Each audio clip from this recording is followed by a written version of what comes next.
Hi, everyone. Welcome to a live Q&A with GMAT Club and Michigan Ross. This is unique because A, I'm doing this after a really long time. I haven't been on the GMAT Club YouTube channel for a long time. And two, I am with Soojin from Michigan Ross, a school that I went to last year, which was pretty awesome. It's like great to have you, Soojin. Great to have you here, Meredith.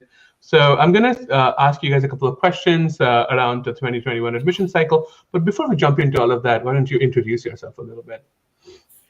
Sure. Thanks for having me, Souvik. It's so great to see you again. Always nice to chat with you. He just graduated this past year, and he was a great student and a great advocate for us. So my name is Soojin Kwon. I'm the Managing Director for full-time MBA Admissions and Program here at Michigan Ross. And what that means is I am with you from the time that you're considering your MBA and coming to Ross to when you're a student until when you graduate. All of the things that you do at Ross in between, except for recruiting, I get to experience with you and help oversee. I'm also an alum of the Ross MBA program from over 20 years ago. So it is very near and dear to my heart in a special way. And I have really enjoyed recruiting for and watching our students transform themselves and pivot their careers throughout the last 16 years that I've worked here. Prior to coming to Ross, I worked at Deloitte Consulting. I was manager in the strategy and operations practice. And after consulting, I came back to Ross to the admissions team. Great. Well, good morning, good afternoon, good evening, everybody. Thanks for joining us. My name is Meredith Hartmann. I'm Associate Director of Admissions for the Ross full-time MBA team. I'm one of Soojin's team members. And one of my primary focus areas is our students from India, but I also work with some dual degree students. Soojin mentioned, you will find a lot of affinity on our team with Michigan Ross and the University of Michigan. I'm not lucky enough to be a Ross alum, but I am a University of Michigan alum. I graduated from the School of Environment and Sustainability. But that's also as a student where I met my husband, who is a Ross alum, and he's an alum of the Herb Institute, which is that dual degree program between those two schools. So you will find a lot of members of our team have deep affinity with the school. And I've been on the team for about 2 years. Prior to that, I was actually living in Australia, where I worked for a couple of nonprofit organizations in the the digital fundraising space. But I'm happy to be home, happy to be working for my alma mater, and really happy to be chatting with you today. Awesome. Thanks for that, Meredith, Soojin. So I wanted to quickly start off with how unique this whole year has been. I've been lucky enough to not experience the pandemic in full throttle while I was in business school. Just managed to escape right at this cusp, but work has been very different since everything started. So I wanted to ask you first on, how are things been different in the rest of 2020 for the class of 2021 or for the other classes? How have things changed since the last year? So like the rest of the world, everything went remote in mid-March. And so that hit right when our first year students were about to do their MAP projects, their 7-week consulting projects at the end of their first year. And the pandemic was right on the rise right then. And so our MAP projects went virtual. And amazingly, the projects went very well from both the student perspective as well as the sponsor perspective. We do surveys of both after the MAP projects are over, and both reported high levels of satisfaction, skill building, impact to their organizations. And so we were really pleased that both sides were so flexible and adaptive and resilient in that. Same thing with our classes this fall. They have been a combination of hybrid, remote, and in-person learning. Hybrid being within the classroom. There are some who are in person and some who are logging in remotely. So students have really appreciated having the option to come in person if they prefer, or they could take their courses remotely, which was really an advantage for international students in particular who weren't able to get to Ann Arbor at the start of the fall because of visas and travel restrictions. So most of our international students are here now. We're really excited to have them, and we're waiting for the rest to come in January. So our students have adapted very well. We've also offered a mix of in-person and virtual collaboration, co-curricular, community building events So we're all adapting as the rest of the world is, and it seems to be going as well as could be expected. So that's great to know from the program side of things. So I wanted to also touch on the application side of things and then maybe go into some of the more recent updates. But before we get there, can you tell me how the 2020 application cycle was different for you guys? Like what I would imagine a big part of, Ross admission process from when I was applying back in 2017, 2018 was the connections that you make. Like Ross would come to Bombay where I would get to meet like Michael Lippert, who was one of the admissions officers. Or, like I would get to do the team exercise, which was like an in-person way to not just, show off some of my EQ, but also get to meet like alums and students and admissions folks. So how have that changed in the last year? So in last year, because coronavirus hit in 2020 March in the US, we were still able to get through the majority of our application rounds. We had 3 rounds overall, and we had gotten through the first 2. So it impacted some of our admitted student events that we would normally do around the world, which now had to be virtual. It impacted interviews, which were no longer in person or on campus. So for our round 3 applicants, they weren't able to take advantage of the in-person on-campus experiences. We extended our round 3 deadline because testing became challenging for candidates. And then we extended the deposit deadline as well as the submission of test scores. Meredith, am I missing anything? Mm-hmm. That was it for the last cycle, and we really saw a continuation into this cycle, everything going virtual. Souvik, you did mention the team exercise. That is one thing that we did have to put the brakes on this year because we were virtual. I was one of the lucky folks who got to travel quite a bit and do the team exercise abroad for round 1 last year, which was wonderful. So we really regret not being able to do that, but we did decide to not do that because the team exercise really wasn't going to give us the insight that it normally would. We really couldn't tell how people were interacting with one another, or even where folks are looking. So hopefully next year we can get that back off the ground. So I was doing admission interviews last year, and just anecdotally, what I saw was there were a lot more number of applicants applying in round 3. Then what I would see in, I guess, 2019, 2018, when I was an applicant. Is that true, or was I just imagining things? No, that was absolutely true. Because we extended our deadline. I can't remember what the former deadline was, but we extended it till June 1st. Was it 6 weeks of an extension, Meredith? Something like that. And so that gave candidates more time to submit an application. And we, like I mentioned already, they were able to submit their test scores later as well. So that brings me to the upcoming admission cycle, and I think most people who are watching the video today are sort of applying to Ross either in round 1 or I think I'm guessing round 1 is already over, like the application deadline is over, and round 2 is just around the corner. So Ross announced that the GMAT can be waived today, or any other standardized test could be waived today. So I wanted to know what drove that decision, and how do you see students or applicants responding to that decision? So it's not a straight out waiver. It's an option to request a waiver, and they have to apply basically for that waiver by showing that they have different data points to show us that they have quantitative analytical skills. So that can be demonstrated through undergraduate or post-undergraduate coursework, through professional experience, through professional certifications. So they have to have one or more of those things in order to be considered for a waiver.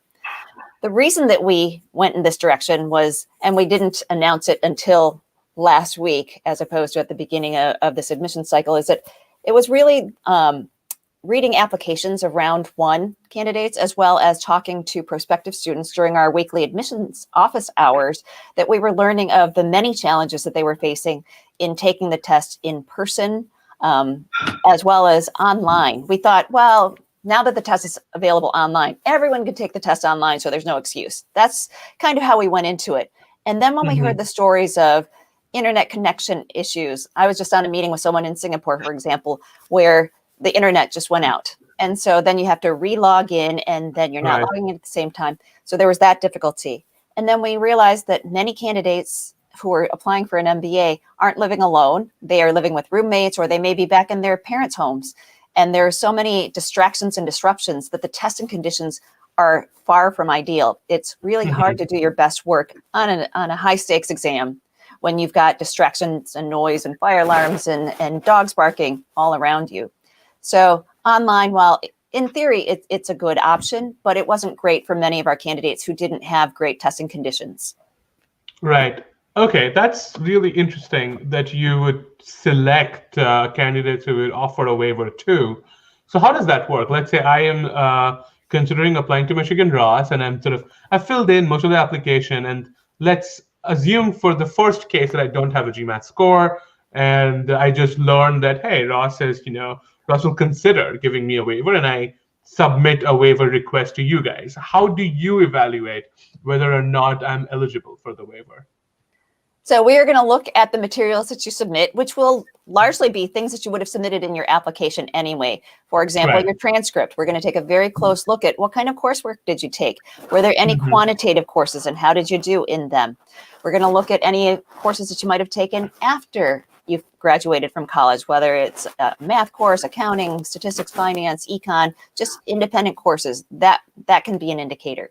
We're going to look at your resume. What kind of work did you do? If you already work in finance or accounting or a very quantitative field, we're going to know that you probably have the kind of skills you need to do well in business school. If you have certifications like a CFA or a CPA, those are other data points that are going to help point to, yes, this person can do the kind of work that they're going to need to do in business school. Got it. Okay, so the other response that I would think of is like having buyer's remorse. Like, for example, let's say I took the GMAT and I got like a 710 or a 700, and I applied to Michigan Ross, and now I'm like, oh no, I could have applied with a waiver instead of a GMAT, which is well under the average. So I guess my question is, how would you evaluate two students? And let's just assume for this sake that they're both from India, so they're both like, I'm digging on my own countrymen right now, but let me just go ahead and do that for a little bit. Let's say they're both engineers and they have both worked in IT and have like similar accomplishments. One of them has a really high GMAT score, and one of them have applied for a waiver. How would you evaluate them? Because I'm guessing in the past, the GMAT would be a strong differentiator between them, or at least some variable of differentiation, right? Like, how would you do that today? Meredith, do you want to take it, or do you want me to take it? Yeah, definitely. And I think you make a good point, because it is a competitive pool. But I think, we're really offering this as an option for those, to try. It's another step in further leveling that playing field, because not everybody has the same conditions as Soojin talked about with testing. Not everybody has the same amount of time. So if you've got similar looking resumes or similar looking accomplishments, we want you to dig a little bit deeper. We're going to look at all of the things that Soojin already talked about, but we're going to look at them even more because we don't have that extra data point on the person who applied for and received the waiver. So I would readjust that resume. Talk a little bit more about what interests you or what other accomplishments you've achieved, maybe outside of the workplace or even professionally, to kind of expand that quantitative and verbal aptitude. And I think this is especially salient for engineers. There's a lot of quant on your resume. There's a lot of quant on your transcripts, but what are you doing to demonstrate that verbal acumen, maybe some of those softer skills? So we allow for submissions there.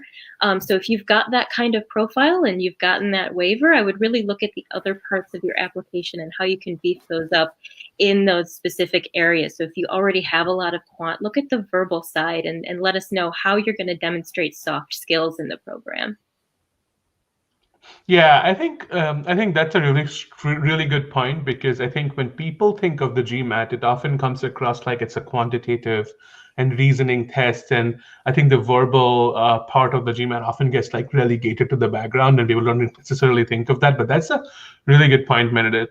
By the way, I just like full disclosure. So during the pandemic, before I started work in Seattle, I was sheltering in place in Florida with a roommate from Michigan, by the way.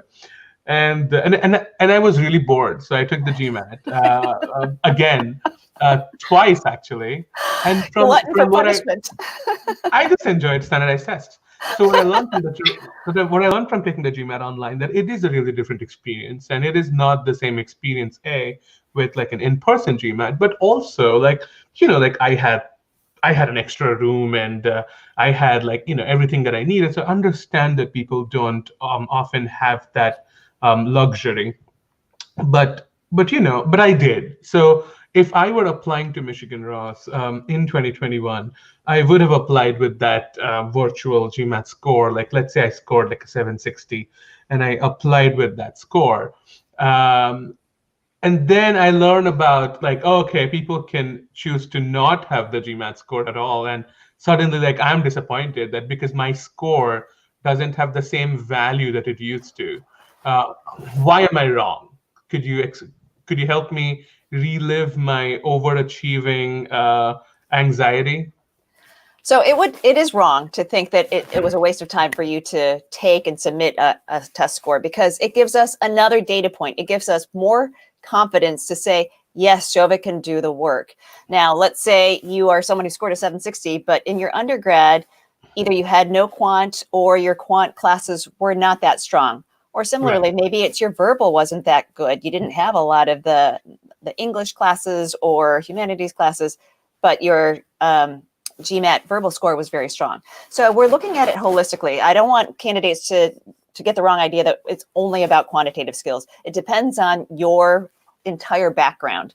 So if you are, let's say, an accountant or an engineer, and you had nothing related to writing, speaking, communicating in your work experience and very little in your undergrad, then that verbal score is going to be more highly weighted than it would be for someone who came from a background where it was all about communicating and writing and verbal skills.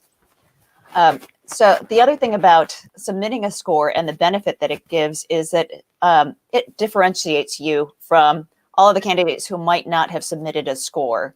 And so it gives us not only more confidence, but it can also help you potentially in the recruiting process, as many industries will ask for, not necessarily require, but they may ask for your test score. Many in consulting, in banking, some in tech. And so that's something to consider. Having a score on record can help you in that process. That makes sense. And I think that's also, I think the leveling the playing field is also a good indicator of, like it's becoming, like the application process becoming more inclusive, which I really appreciate. So this might be a question that you may not know the answer to, but how many waivers, like test score waivers, do you think you're going to be able to give out this admission cycle? And feel free to say, Souvik, come on, I don't know. But Souvik, come on, we have no idea. It depends on how many people submit an application. It depends on the kind of materials that they submit, what kind of qualifications that they have. Without knowing any of that, can't say. It could be 100% if all of them have good reason and solid evidence that they can do the work.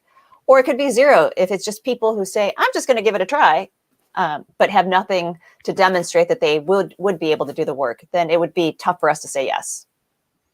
So again, let me know when you're getting tired of my hypothetical waiver questions. But I'm going to try one more, and I think this is going to be the last one.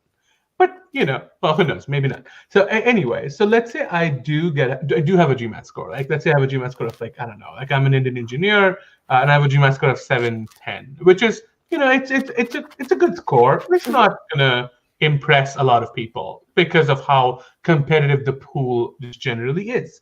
So let's assume that when I took the GMAT online or in person, whatever, I chose Michigan Ross to be the recipient of the score, right? So I can send the score electronically on my test date. So Michigan Ross did receive that score. But in the application, I choose to do a waiver. I choose to apply for a waiver. How would that work? Because you guys already have the score, but that he's trying to like escape the fact that that wasn't really the score that's going to get him in. But so how would you react to that situation? Meredith, maybe you can shed some light on this. Well, if we grant you a waiver, we're unseeing that score. It is no longer part of that consideration set. So when I know that someone's gotten a waiver and I'm reading that application package, I forget about the score and I look at everything else. Interesting. Okay, cool. I think that makes a lot of sense. I was just strolling around GMAT Club forums. I don't know why, but I keep doing that. But I learned that Ross is not doing rejection decision for round one. Right.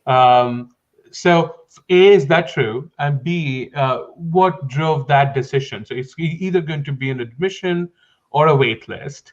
So I have some follow-up, but I would love to know what drove that decision in the first place. Well, it's because we made this policy change in the middle of the round one cycle. So round one applicants didn't have the opportunity to play in the same, under the same conditions. So by giving people only a wait list or an admit decision, people who are admitted are going to be ecstatic, and the people who are waitlisted will have the opportunity to apply under the same conditions as subsequent rounds will. We thought that this would be the fairest way to administer this new policy. Right. So now I'm guessing with that policy, there'd be more people who are waitlisted who would probably previously be in the denial pool. So what are some of the ways like people can improve their application after getting waitlisted by round one? Can you tell me a little bit more about that? Sure. I mean, there's very little that anyone can do outside of either taking a test, taking a class, something to demonstrate their skill set and aptitude. Very few people are going to get new jobs, promotions, awards between now and early January. So the only thing that they really have between that time is something academically oriented. I would add to that, though, and I want to stress the importance of your resume. So especially in conjunction with this waiver, Soojin touched on this earlier, is that if you have a lot of quant in your work experience, maybe not necessarily in your background, and you got that test waiver, one of the things that might be good for you to submit is an updated version of your resume that really emphasizes your quantitative acumen on the job. So if you didn't submit a resume that reflects that in your original application, now is the chance, in conjunction with that waiver application, to really give us another document that puts that on display for you, even more powerfully than it might have been before. So, I may be completely out of my mind here, but it's too early in Seattle and I've not had my coffee. But can you, after getting waitlisted in round one, can you ask for a GMAT waiver? So that your GMAT gets excluded from your evaluation of the waitlist. Is that a possibility?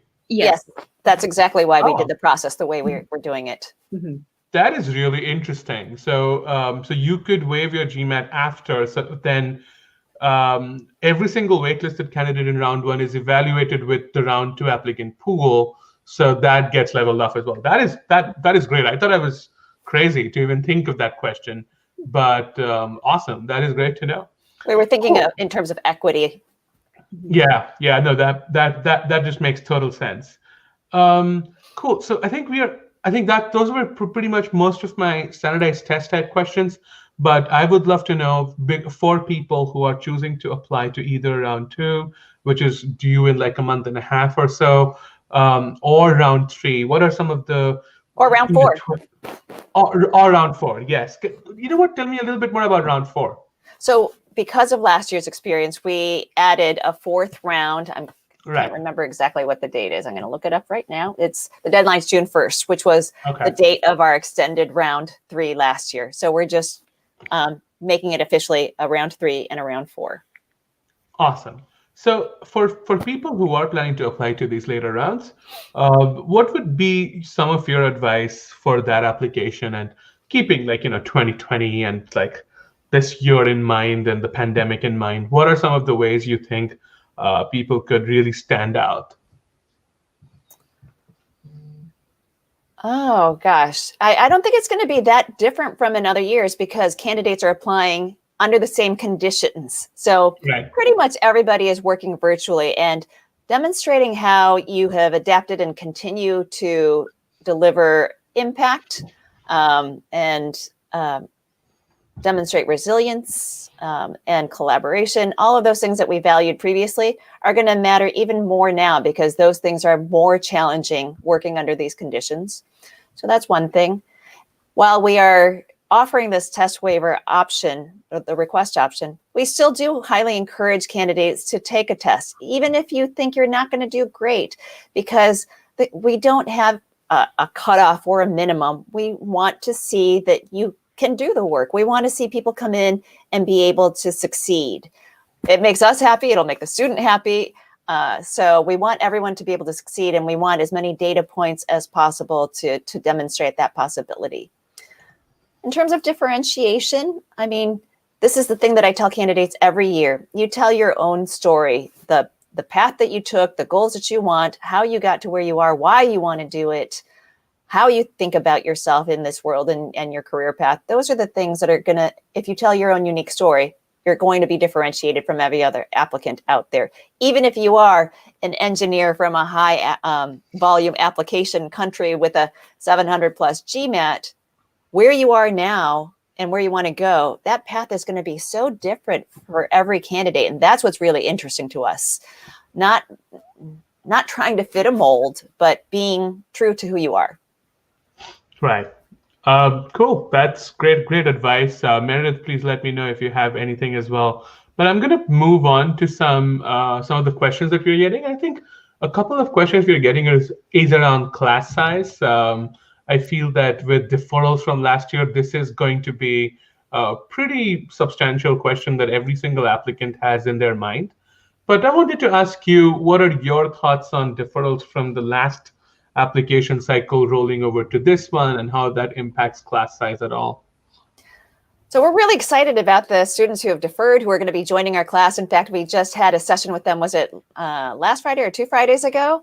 And we've been inviting them to our current student events as well. So they're excited. They'll be joining the class of, what is it now, 2023. We have not yet finalized what our class size will be. That is a discussion for this coming month. But I would highly encourage international candidates to not rule us out just because we offered international deferrals last year. It doesn't mean that all of the international spots are taken up. As you can see, if you look at our statistics, the percentages change from year to year. That means that it's not a target that we have to hit every year. It's a number that we have to hit every year. And so we are looking at the pool and we hope to admit as many as we can. Awesome. And so let's just say that, there were many deferrals for the last year and this year, let's say the number of applicants do not change and they're the same. So would you say Ross would be cool with increasing the class size if that means taking in the same number of students? Absolutely. That is a very real possibility. And that's something that is a decision that's made above my pay grade. Got it. That makes sense. A quick question around, merit-based scholarship, right? So Ross have had financial aid based on merit, and I'm not fully sure what impact the standardized test scores have on those financial aid, but I think it's a reasonable question to think of, okay, so if I waive my standardized test, does that mean I'm sort of excluded from the financial aid requirements or considerations? Not necessarily. It can help some candidates. I mean, the thing is, our scholarships are not based on just a score, and so or a certain score. So it depends on the entire background and potential of the candidate that we're making these scholarship decisions. So it isn't a certain GMAT GPA combination. It's not a certain industry and company combination. It's a whole package of things. So it's there will probably be some candidates that we offer scholarships to who did waive the test, and there are going to be candidates who did submit a test score in a wide range of scores, not just 700 plus, but we've got many in the 600 plus who get scholarships as well. It's not just based on that. Yeah, I would really encourage folks to see the standardized test as just another data point. If you get that waiver, if you apply for that waiver and you receive that waiver, you're not going to be penalized in any way for not having that standardized test score. Just as if you have a professional certification of CFA or CPA and you don't have that, you're not going to be penalized. Everybody's coming in with their own individual story and accomplishments and things that they're bringing to the table. And just as Soojin said, we're looking at all of those things to help build that class. Scholarshiping is really more of an art than a science. So at this stage, again, this standardized test is just a data point. If you're bringing it, great. If you're not, that's great too. Let us know what else you're bringing to the table to add to that artistic equation. Awesome. So we're almost at time. So as a former applicant, I think I'd just like to point out that the best way to be an applicant that stands out is to reach out and talk to as many students as you can with similar interests, maybe reach out to alumni. I think that sort of gave me the best perspective on how to really craft my goals, my essays, and articulate them in my interviews and so on and so forth. So I think that's just what I wanted to leave the audience with. We have a ton of people watching this video. But thanks so much, Soojin, Meredith, for joining us. I would like for people to know that I'm getting a lot more questions as well, but I'm sort of out of time. But if you have more questions, feel free to reach out. I think people would love to respond to your questions. And I know that the GMAT paper is like a new form of things that people may still continue to have questions on. So reach out to Michigan Ross, and I think they would be happy to get back to you. But till then, thanks so much, Soojin, for joining. Meredith, it was great to have you. Thanks again for letting us know about all the new developments from Michigan Ross, and I'll see you guys soon. Happy to be here. Can I just make a plug for if students do have more questions, they should join one of our admissions office hours. We have open office hours every Wednesday from 8 a.m. to 10 a.m. Eastern time. Not this week because it's Thanksgiving week in the US, but every week thereafter. You can ask any question. You don't have to stay the whole time. You can just come and ask your one question. I also put our email address in the chat box. And we also have on December 7th an admissions chat for round 2 applicants. If they want to ask questions specifically about round 2, they're welcome to join us then. And then we'll have another session in early January. So lots of ways to get in touch with us and ask questions. And as Souvik said, please reach out to our student ambassadors as well. Awesome. Thank you so much, Soojin. Thank you, Meredith. I'll see you soon. Bye. Thank you. Bye.